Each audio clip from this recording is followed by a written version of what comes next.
మరి జగన్మోహన్ రెడ్డి ఏదైతే రాహుల్ గాంధీ గారి విషయం మాట్లాడిన దానికి సంబంధించి షర్మిల గారు కొన్ని సంచలనమైన ఆరోపణలు చేశారు. ఎలా స్పందిస్తారు మేడం?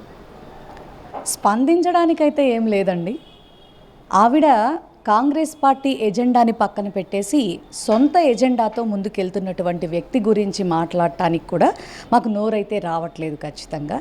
ఎందుకంటే ఒక పార్టీ నమ్మి ఆవిడికి పిసిసి అధ్యక్షురాలిగా ఆవిడికి ఎందుకు అవకాశం ఇచ్చారు? ఆంధ్ర రాష్ట్ర ప్రజల యొక్క ప్రతినిధిగా వాళ్ళ కష్టాలని, అలాగే ఇప్పుడు ప్రస్తుత అధికార పార్టీ ఏదైతే ఉందో మరి వాళ్ళు చేయనటువంటి పనులన్నిటినీ కూడా తను కూడా ఒక ప్రతిపక్ష నేతగా ఫీల్ అవుతున్నారు కాబట్టి మరి ఆ ఇదిలో తను ఏ రకంగా ఫైట్ చేయాలి అనేది అసలు ముందు తనకి తెలియాల్సినటువంటి విషయం.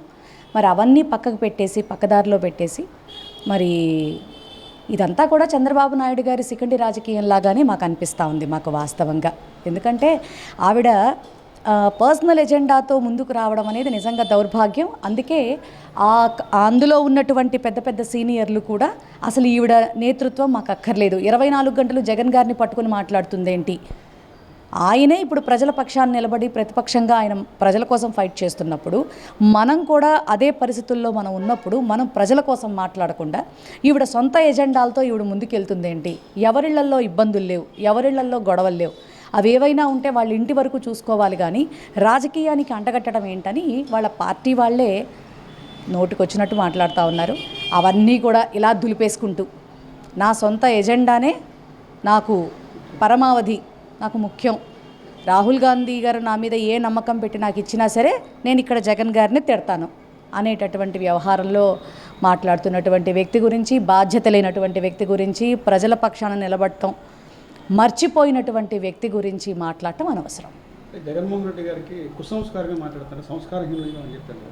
ఒక అన్నయ్య ఏం చెప్తారు? ఫ్యామిలీ పరంగా చూస్తే ఇద్దరు ఒక తల్లి పుట్టినటువంటి వ్యక్తులు. సంస్కారం ఎవరికి ఉందో, కుసంస్కారం ఎవరికి ఉందో షర్మిల గారి మాట తీరు, జగన్ గారి మాట తీరును చూస్తేనే ఈ ఆంధ్ర రాష్ట్ర ప్రజలకి ఎప్పుడో అర్థమైంది. నాకు తెలిసి ఆవిడ జగన్మోహన్ రెడ్డి గారి మీద నిందలు వేయటం మొదలుపెట్టిన దగ్గర నుంచి ఈనాటి వరకు కూడా ఒక్కనాడంటే ఒక్కనాడు కూడా ఏ రోజు మీడియాల ముందు అసహ్యంగా రక్త సంబంధం గురించి విశ్లేషించినటువంటి వ్యక్తి అయితే ఆయన కాదు. మీకు ఆ విశ్లేషణ, ఆ సంస్కారం లేకుండా మీకు పోయింది కాబట్టే మీరు ఒక పార్టీని అడ్డం పెట్టుకుని అన్నని పట్టుకుని రోడ్డు మీద కీడవడానికి మీరు బయటకు వచ్చారు.